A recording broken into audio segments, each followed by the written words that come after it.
Hi friends, तो आज है 2 फरवरी और 2 फरवरी को करंट अफेयर्स के जितने भी इंपॉर्टेंट क्वेश्चन बनते हैं वो हम लोग इस वीडियो के माध्यम से कवर करेंगे। तो चलिए अपने पहले क्वेश्चन से स्टार्ट करते हैं। हाल ही में केंद्रीय बजट 2022-23 में निर्धारित क्रिप्टो करेंसी पर कितने परसेंट टैक्स लगेगा? तो अभी जो कल बजट पेश हुआ है, केंद्रीय बजट हमारी निर्मला सीतारमण जी ने पेश किया। तो ये बजट के बारे में बता दें कि ये भी बजट पेपरलेस था और इन्होंने 2021 में सबसे पहला पेपरलेस बजट पेश किया था। और इन्होंने टोटल निर्मला सीतारमण जी ने 4 बजट पेश किए हैं अभी तक की। तो ये भी पेपरलेस बजट था। इसमें क्या बताया गया कि क्रिप्टो करेंसी पर 30% टैक्स लगेगा। अब क्रिप्टो करेंसी क्या होती है कि जिसको हम लोग केवल डिजिटली रूप से यूज़ कर सकते हैं। मतलब उसको हाथों से स्थानांतरित नहीं किया जा सकता है, केवल डिजिटली रूप से यूज़ किया जा सकता है। तो जैसे कि बिटकॉइन हो गई, इस तरीके से जो करेंसी होती है उसे हम लोग क्रिप्टो करेंसी बोलते हैं। तो अब इस करेंसी पर 30% का टैक्स लगेगा। अब बिटकॉइन, तो बिटकॉइन की बात है तो बिटकॉइन के खोजकर्ता कौन थे? Satoshi Nakamoto. और इन्होंने 2009 में बिटकॉइन की खोज की थी। अब एकमात्र देश जिसने बिटकॉइन को लीगल करेंसी घोषित कर दी है तो वो है एल सल्वाडोर। एल सल्वाडोर ने बिटकॉइन को लीगल करेंसी घोषित कर दी है। अब ये जो केंद्रीय बजट आया है इसमें बताया गया है कि डिजिटल रुपी लॉन्च किया जाएगा आरबीआई के द्वारा। कुछ समय बाद डिजिटल रुपी लॉन्च किया जाएगा और ये ब्लॉकचेन टेक्नोलॉजी पर आधारित होगा। आरबीआई के द्वारा डिजिटल रुपी लॉन्च किया जाएगा, ये ब्लॉकचेन टेक्नोलॉजी पर आधारित होगा। और इसमें बताया गया कि चालू वित्त वर्ष में राजकोषीय घाटा जीडीपी का 6.9% रहेगा।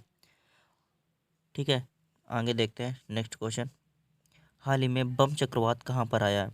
तो ये बम चक्रवात आया है अमेरिका के पूर्वी तट पर। ये बर्फीला चक्रवात है। इसमें लगभग 7 करोड़ से ज़्यादा लोग प्रभावित हुए हैं। और इम्पॉर्टेंट फैक्ट इसमें जान लीजिए कि चक्रवात के केंद्र में निम्न वायुदाब होता है और जहाँ पर निम्न वायुदाब होता है वहाँ पर बारिश होने के चांस ज़्यादा होते हैं। ठीक है, तो नेक्स्ट क्वेश्चन देखते हैं। हाल ही में सरकार ने टाटा स्टील लॉन्ग प्रोडक्ट्स को किस कंपनी के अधिग्रहण की मंजूरी दे दी है? मतलब इसका प्राइवेटाइजेशन होने जा रहा है, तो किस कंपनी को अधिग्रहण की मंजूरी दे दी है? तो नीलांचल इस्पात निगम लिमिटेड। ये इसके सेल टाटा कंपनी खरीद लेगी। टाटा स्टील कंपनी इसका सेल खरीद लेगी। इसके शेयर लगभग 93.71% इसके शेयर टाटा खरीद लेगी। और ये नीलांचल इस्पात निगम लिमिटेड कहाँ पर है? तो ये उड़ीसा के कलिंग नगर में है। हमारा नेक्स्ट क्वेश्चन है, हाल ही में चीन ने किस देश पर आयात प्रतिबंध लगाया है? तो चीन ने अभी हाल ही में लिथुआनिया पर आयात प्रतिबंध लगाया है। नेक्स्ट क्वेश्चन देखते हैं। हाल ही में जारी की गई सेहत पहल का संबंध किस मंत्रालय के अंतर्गत है? मतलब सेहत पहल ये जो लॉन्च की गई है ये किस मंत्रालय ने लॉन्च की है? तो ये रक्षा मंत्रालय ने लॉन्च की है। अब ये सेहत का फुल फॉर्म देख लेते हैं। SEHAT यानी इसका फुल फॉर्म क्या होगा? Service e health assistance and teleconsultation, इसका फुल फॉर्म है। और रक्षा मंत्रालय के मंत्री हैं राजनाथ सिंह। इसमें क्या होगा कि जो भी सैन्य कर्मी है उसको प्लस उसके परिवार को ऑनलाइन कंसल्टेशन दिया जाएगा और प्लस होम डिलीवरी, जो भी दवाएं होंगी वो होम डिलीवरी उसके घर तक भिजवाई जाएंगी।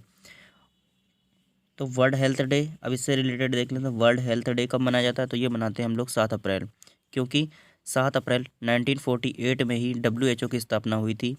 वर्ल्ड हेल्थ ऑर्गेनाइजेशन की स्थापना हुई थी, इस वजह से वर्ल्ड हेल्थ डे 7 अप्रैल को मनाते हैं। और WHO का हेडक्वार्टर कहाँ पे? तो ये है जिनेवा में। नेक्स्ट क्वेश्चन देखते हैं। भारत ओमान संयुक्त सैन्य सहयोग समिति की 11वीं बैठक कहाँ पर हुई? तो भारत ओमान संयुक्त सैन्य सहयोग समिति की 11वीं बैठक हुई है नई दिल्ली में। अब ये नई दिल्ली में हुई है, ये बैठक हुई है 3 साल के बाद। अब 3 साल के बाद ये बैठक हुई है।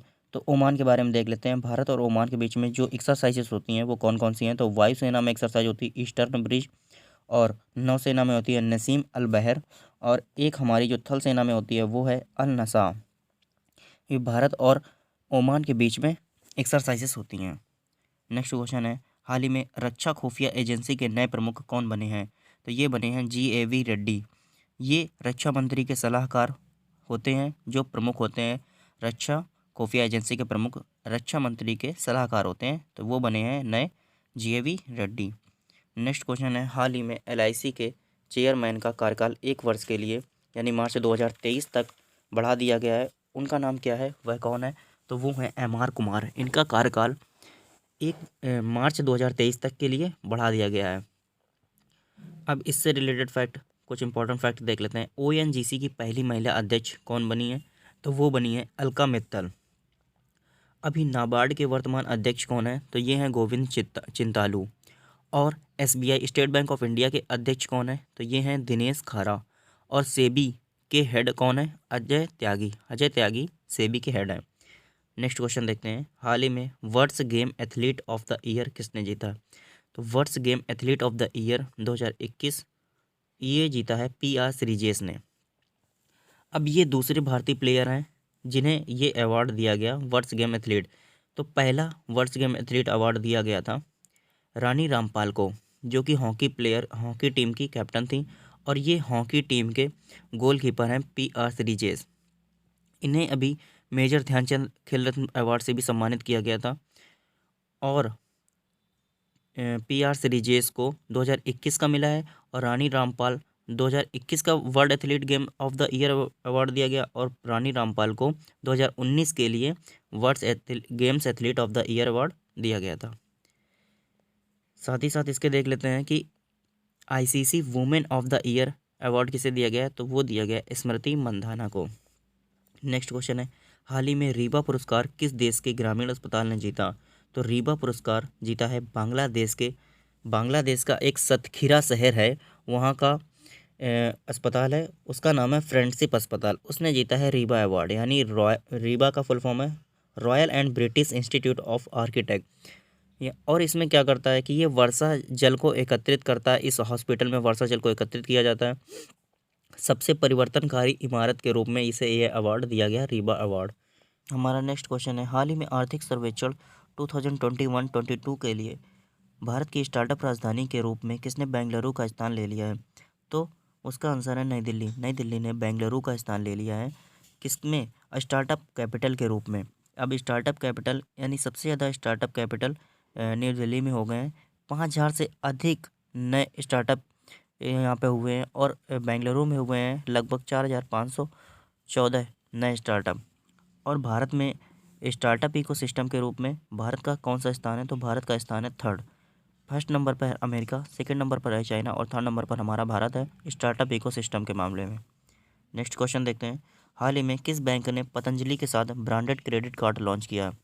तो पंजाब नेशनल बैंक ने पतंजलि के साथ ब्रांडेड क्रेडिट कार्ड लॉन्च किया है। अब पंजाब नेशनल बैंक की बात कर लेते हैं। तो इसकी स्थापना हुई थी 1894 में, और इसका हेडक्वार्टर है न्यू दिल्ली में।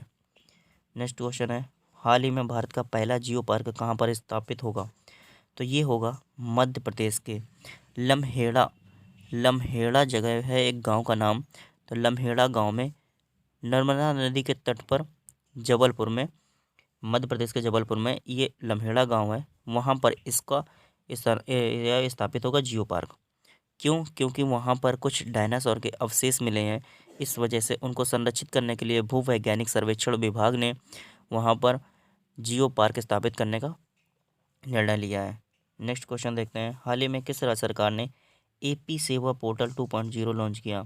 तो AP सेवा पोर्टल 2.0 आंध्र प्रदेश गवर्नमेंट ने लॉन्च किया है। आंध्र प्रदेश के बारे में देख लेते हैं कि भारत भाषा के आधार पर गठित होने वाला पहला राज्य है, और आंध्र प्रदेश फलों का सबसे बड़ा उत्पादक राज्य है। कोलेरू झील, पुलिकट झील यहीं पर है। Papikonda national park, Shri Venkateswara national park. और अब आंध्र प्रदेश की बात है तो आंध्र प्रदेश की कैपिटल है अमरावती, और यहाँ के CM है YS जगनमोहन रेड्डी, और गवर्नर हैं विश्वभूषण हरिचंद्रन। नेक्स्ट क्वेश्चन देख लेते हैं, हाल ही में किस राज्य के होयसल मंदिर को 2022 के लिए विश्व विरासत सूची के लिए नामांकन के तौर पर सौंपा गया? तो ये कर्नाटक का मंदिर है होयसल मंदिर, इसे विश्व विरासत सूची के लिए नामांकन के तौर पर सौंपा गया है। अब कर्नाटक की बात कर लेते हैं तो यहाँ के CM हैं बसवराज मुंबई, और गवर्नर हैं थावरचंद गहलोत, और कर्नाटक की कैपिटल है बेंगलुरु। और 39वां हमारा विश्व धरोहर कौन सा है? रामप्पा मंदिर है। और 40वां कौन सा है? धौलावीरा, गुजरात का धौलावीरा, और रामप्पा मंदिर तेलंगाना का है। ये 39वीं विश्व धरोहर है। तो ये थे हमारे करंट अफेयर के इंपॉर्टेंट क्वेश्चन। अगर वीडियो पसंद आए तो प्लीज़ लाइक कर देना, चैनल को ज़रूर सब्सक्राइब कर लेना। Thank you.